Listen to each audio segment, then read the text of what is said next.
Tá hobby contente com mais honor com o Copro, mandar-me Grecia para a Youth Olympic Ambassador Session, com o número 65. E a experiência do hobby grande, conhecendo tudo, tem mais de 100 Youth Ambassadors participando de toda a região e país. Não?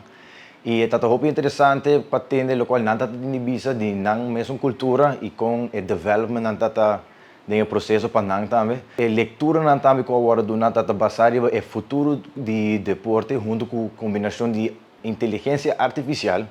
Então, isso é também um hobby interessante. Na academia mesmo está sentimento que a recordar-me de hobby tempo passado também, porque como uma parte de beisebol também, ora mais chega back na academia, me assim de refreshment com a três hobby memória na para mim que algo hobby bonita, porque o topo tour e ambassadors não então tinha stairs não, onde turenta colaborar para papel junto de tudo no passado, de experiência não. De que a parte mais bonita tá com o momento na turenta tá fogo riba é comunidade e respeito e excelência com a tipo turenda.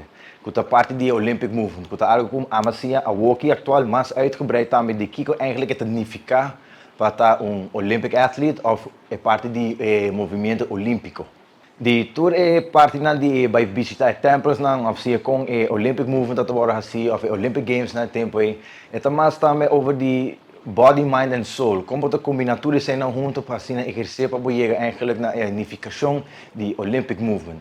Me quero personalmente de qual uma riba atrás de tudo isso aqui, tanto que o Olympic Movement não é somente para atleta de alto rendimento, mas também para uma maneira de viver generalmente, para o riba aqui dentro da vida, para que mais largo para o que poder desarrollar mesmo como pessoa em geral, parando atrás de Olympic Movement Standards. Na final, me quero agradecer também Nicole Hooverts e Jonathan Weaver e full staff em geral de COA para dar-me oportunidade aqui, porque me não te quero lobbying assim tampouco qualquer gente lo vai sessão assim aqui, então me estou muito agradecido para quando por mandar-me para a 65th Youth Olympic Ambassador Session.